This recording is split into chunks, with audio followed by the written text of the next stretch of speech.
Right, good evening, guys. So, pet photography.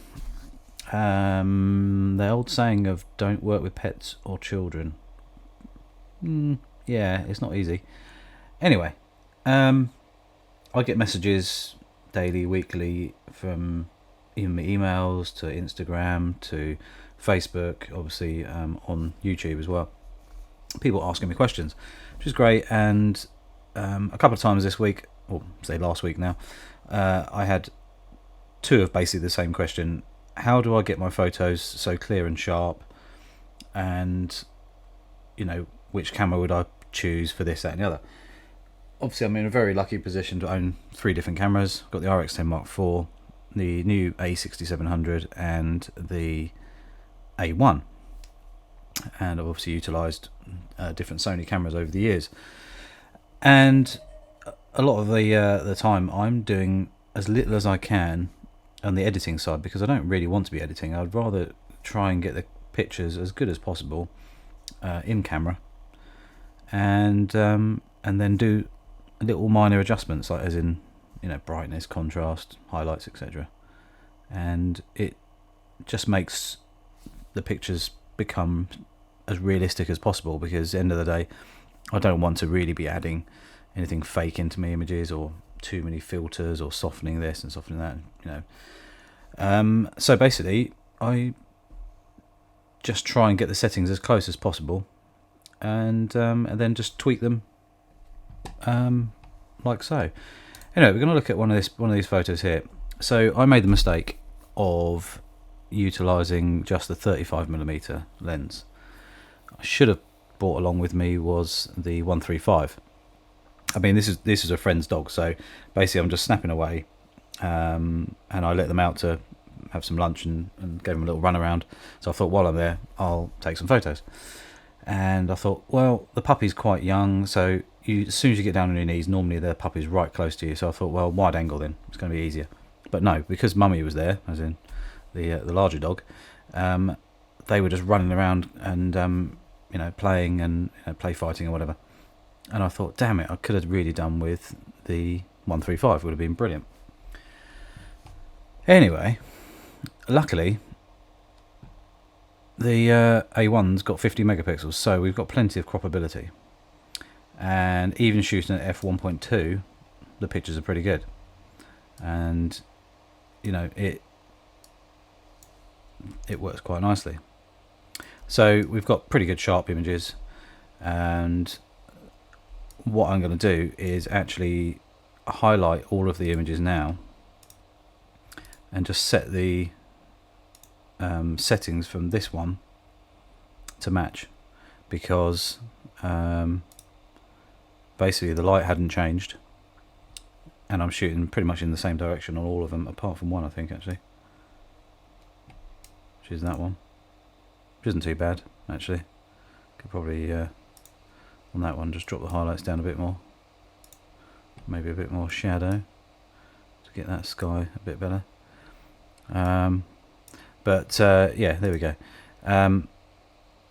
So what we'll do is we'll open these. Now I've adjusted them, and that's all I do generally. I literally just adjust these sliders here and get what I roughly want, and then we crop in, and then maybe do a bit of editing, like remove a couple of distractions, bits and pieces. So let's highlight them all and open. As you can see, I've actually already played around with some of them, because I actually recorded this earlier, and basically OBS decided to crash on me, which was nice of it. So while it's opening all these shots, we can then have a look at each one and decide what we might do. Are we going to just discard the shot? Was it very good? Was it really worth utilizing or keeping it? Is it worth, do we do a little bit of editing just to make the shot keepable? Obviously these are two dogs running around, chasing each other, having fun, and that's all the pictures are about, really. Like this one here, just a bit of fun. And they're normally spur of the moment burst shots, so at the end of the day I'm shooting 10, 15 frames a second, something like that. And you get a shot like this and you think, actually, that's not bad, probably should crop in a bit. So if we go to the crop tool, we've got a lot of out of focus ground here, which we could probably lose most of it. And we've got a bit of sky, but what I'm tempted to do is actually we'll keep the back leg there, crop down to there so it disappears into the corner of that shot. And there we go, we've got an okay shot. But then you're thinking, I might just retouch the dog slightly because we've got a couple of specks on there, so a couple of little tart ups, a little bit of a dodge on that eye, and remove the just a little bit of extra sunlight, and back onto the healing brush because we've got a little bit of sleep there from the eye, which we'll get rid of. Makes it a little bit less grim looking, and there we go. It's not too bad. And then you're thinking, oh, what's there in that eye? I don't know. But anyway, you're thinking, she's not look too bad. But now you've got this distraction here. So now where we've got generative AI on Photoshop, we can now just think about getting rid of it. We'll click generative with no writing and see what it does, see if it's that clever. So this is basically the most I'd ever really do to most shots, you know, just remove distractions that you couldn't physically aim the camera elsewhere. There you go, it's not too bad. So basically it just removes the distraction, and then we end up with a shot that looks alright. I'm just going to look at the cropping again. Am I going to get a little bit more? Maybe something like that looks a bit better. There we go. So as a shot, sorry, I can't speak. As a shot, not too bad. You know, the distraction is that little bit there. It's fur. Just a little bit of sorting out. There we go. And the only other little bit possibly is where it's in the shade. And we just want to lighten that white up a little bit more to look a bit cleaner. Other than that, it is a little bit blown out up here. I could have pulled it back, but it's also out of focus, so not the end of the world. We've got a little bit of green reflection there from the white of the body from the grass below, so you end up with a green tint, which is just natural. It's going to happen. But that's one picture done. Onto this one here, which is quite funny because the mum is just, they're looking at me, and the puppy's like, come here, I'm going to play. But you can also see here, look, the green tint there. It's almost like the buttercups. As a kid, you remember you picked the yellow flower and you held it under your chin and it would show yellow. I can't remember what the reason why we did it, but yeah. There's a barbecue there, so I probably wouldn't use it. I mean, for a bit of a fun photo, it's a usable photo, but I probably wouldn't bother even doing anything with it. I'd just leave it as was. This shot here, you've got Mum's head just about in there, and I'd literally turned and just aimed and shot quickly. Not particularly good shot at all, because as you can see, it's pretty soft, so we would discard that shot. This one here is quite cool because it's mother and daughter, and as you can see, they look almost, well, not identical, but you can see they're running exactly the same, paws in line, pretty much. You know, it's quite cool. The mum is sharper than the pup because the puppy's towards me a little bit, so it's slightly out of focus, which is a little bit annoying, but from this distance you can't really tell. So what we'll do is we'll crop in a bit, and we're going to run on the third and we're going to run the grass roughly on the third there. It's a case, do we keep that tree in or do we go this way a little bit? That's probably about right. And then we will just get rid of the tree because I think it's a little bit of a distraction. Let's see what the generative fill does, because then it's a relatively clean image with the dogs just running. And a lot of the time this is luck, you know, the dogs are running around having fun and everything, you're just snapping. So a lot of the time the shots you end up with are the moments that you actually captured, so it becomes a little bit of history straight away.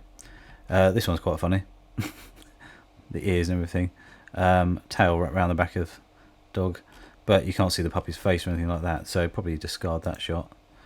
This one's funny, so this one we would keep. It's just funny. We have got a couple of distractions in shot though, so we'd probably remove the tree, remove the two bits like this, one there, and then we've got another one here.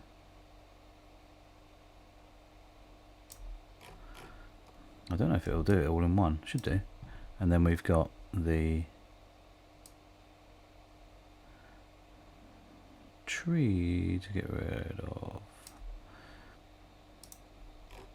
and we'll see what happens. It may either give us another tree, or it'll work out that we don't want anything. And actually, we've got a couple of bits to the side there we need to get rid of as well, because your focus points are the dog, or the dogs, should we say. So it's just a case of, there you go, it's done pretty well actually. So what we'll do is flatten that down again, and now we're going to crop in, probably not that much, bit crazy, because we've got tons of resolution. We can. I'm just wondering what's going to be better. Is it going to be better to have like that, 2/3 of the green, 1/3 sky, or do we go almost 2/3, or do we go 50-50? I think 50-50 is quite nice. A bit more over this way because the dog's into the third there, and then we've got the tail the clearance and everything. There we go. So a couple of tiny little touch-ups. There's a fly or something there that needs to go. Other than that, a couple of little touch-ups on the dog. Nothing major. Like I say, guys, this is kind of what I would... The spider or something, there's a fly. Kind of what I would do, the sort of maximum for a shot. The only other thing I might do is lighten this grass up a little bit, because it just adds a bit into that shot there. There we go. That's that one done. So this is how quickly I'm working generally. Bum in the air. Looks like Mum's going to bite the tail, so you could just crop into that shot and just leave it as a shot. That's quite funny, something like that. It's almost like I think there is a statue you can buy, isn't there, with a dog burying its head in the sand or into the grass. Again, is she actually biting the tail? That's quite funny if she is. Trying to. Again, head down, so probably wouldn't bother using it. More play ones. So this is what you're getting. You're getting lots of this where they're bashing off each other, play fighting, lots of teeth and everything like that, and they're running around, and it is quite difficult to capture something that could look really interesting. This one is quite cute, but we've got a lot of sky, a lot of ground in the background, so we want to bring, and this is where I'm using the wrong lens, but obviously, like I said, we've got the resolution to kind of get away with it. But obviously, if you were going to do it properly, I would probably have used either a zoom lens or telephoto prime, like the 135. Gets me in a bit closer. I can sit back and then just follow them around. The wide angle is helpful if you do get down on your knees and the puppy's coming towards you, and it can be quite useful. Like, shots like this, I mean, there was a bit of a crop, but it wasn't huge. And this shot here, they're not too far away, and it just, it does give you a couple of different opportunities there. That didn't work particularly well. Like I said, I think we've got a couple of others somewhere. We could just open the JPEGs, I guess. That'd be easier. Then you can kind of get your head around it. And a massive mosquito just arrived. You can die. Oh no, he's gone. I'll find that in a minute when it comes back. So yeah, I mean, like I say, having the wrong lens. That's weird. Why have we got no?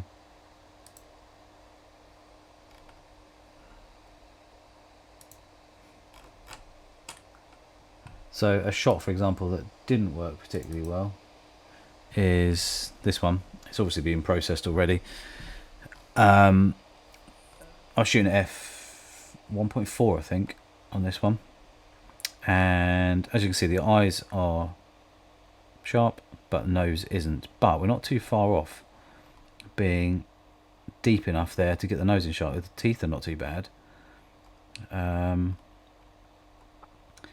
it's not too bad really, but facial expression is not brilliant. But a little bit more depth. If we'd shot about f4, something like that, we would have pretty much got the whole face in focus. The only downside with say a Sigma lens or a Tamron lens or any of the other autofocus lenses out there, Samyang and stuff like that, Sony will dull down the speed of autofocus, so it slows down your burst rate, so it won't be able to, even though it's still focusing very quickly, it won't allow you to shoot at 30 frames a second or even 20 possibly. So you are limited in that sort of speed sense, if you know what I mean. So with the 135G Master, for example, it's noticeably faster, like really fast on the focusing, and the burst mode, it shoots 30 frames a second all day long, it don't care. But when you stick on this lens, the 35mm, you can feel it's quite a bit slower in the burst rate. I can't get anywhere near. But saying that, you get a slower speed with the 85mm Sony as well. That is a slower focusing lens, so you're limited to that. What else have we got that's quite cool? So this shot here is quite nice, and again, a little bit better. I was shooting at f2.8 here, but because I was further back and I have cropped in on this a little bit, it's almost there. The nose is almost sharp, but not far off. It is a little bit shallow, but obviously you've got mum at the back there out of focus, but it is quite a cool picture. This one here works quite nicely. Mum in the background again, and puppy there, quite cool. What was the other one? I think we had. Oh, was that it? I think it's just you're down to experimentation and just shooting lots of pictures. So if you've got anything that's moving around a lot, like puppies, kittens, cats, whatever, any wildlife, you need the burst rates, to try and capture something that's in between. Because most of this stuff I didn't even see. I didn't even see this shot, for example, with the ears up in the air. I didn't even see that happen. The camera caught it. And it's just funny. It makes a really good shot. And it is just quite amusing. So if you can get enough shots on, you're going to get more of a hit rate on something that's usable. Unless you've got a very well trained dog that you can make it jump through hoops or make it jump over logs and things like that, that's when it's going to be obviously less shooting is needed, but when you've got a puppy that's not trained as such, it does know its name or whatever, but it's messing around with its mum. They're just enjoying stuff, or just snapping away in the in the background as such. They're not really paying attention to me at all. So it was a bit of a mistake on my part that I should have just bought the other lens, but it was only nearby, so it was more just to get some kind of shots. But hey ho, little learning curve there. Anyway, I hope you enjoyed this is how I edit kind of thing. 18 minutes of a bit boring video, really, if you don't like pets or trying pet photography. But yeah, a few little tips there. So take more lenses with you than you think you need, wide angle and zoom. Ideally shoot either in a studio if you have one, but that's actually a different kettle of fish anyway. But if you've got good natural light outside and you've got a good background, a good space to go and shoot, utilize it, and shoot low as well. So I was down on my hands and knees all the time, shooting at their level, at their eye level, so you get the cross the grass or cross wherever you're shooting, a really good angle of view.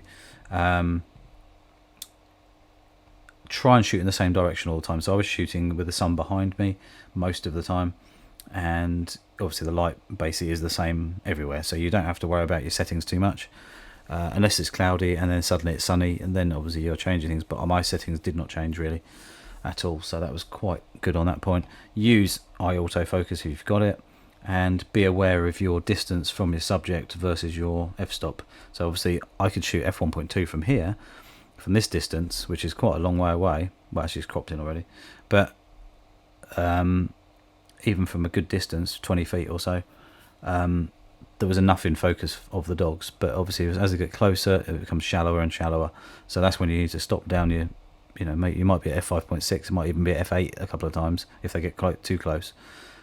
So it's how you want to work it. Do you have it on aperture priority? Do you have it on shutter priority? Do you full manual like I am? I was just adjusting stuff on the fly basically. Fast shutter speeds. So this shot here was like 1/10,000th of a second. Most cameras can't go that high. Most still go to 8 at a push.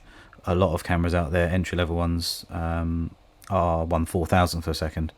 For example, the A6700 from Sony will do 1/4000th in mechanical shutter, but 1/8000th in electronic mode.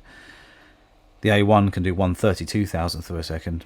So you have, with the A1, I can shoot wide open at f1.2 on a sunny day and still get really quite good shots with no drama whatsoever. So you are, obviously governed by whatever you can do. You might have to use an ND filter if your shutter speeds can't go that high. Other than that, yeah, just enjoy it. Just play, practice, and shoot a lot more shots than you think you need. And if you can get a dog to sit, roll over, whatever, run, jump, do cool stuff, try and get it to do it. And it looks, you could end up with very funny pictures because their mouths and their tongues and their ears do funny things. And there's lots and lots involved. So yeah, just mess around with it. Auto ISO I had on, but everything else was not auto ISO, auto white balance. Sorry, start again. Auto white balance with priority white gives me pretty much accurate colours straight out of the camera. But obviously I had manual ISO, manual f-stop, and manual shutter speed, but utilising autofocus tracking with eye autofocus on animals. So yeah, if you've got that, utilise it. If you haven't, you'll just have to utilise your tracking system or your your spot focus, where you can just keep up with try and follow the dog around or whatever. But there's many ways of doing things, different techniques and things we can utilise in different ways. So anyway, catch you later guys. Don't forget to click the subscribe button, little notification bell as well, and hopefully I'll get some more shots of these two as this one gets bigger. It could be quite cool. Get some other shots over the next week or 3, should we say, once it stops raining, because now it's chucking down with rain and thunderstorms. So anyway, catch you soon.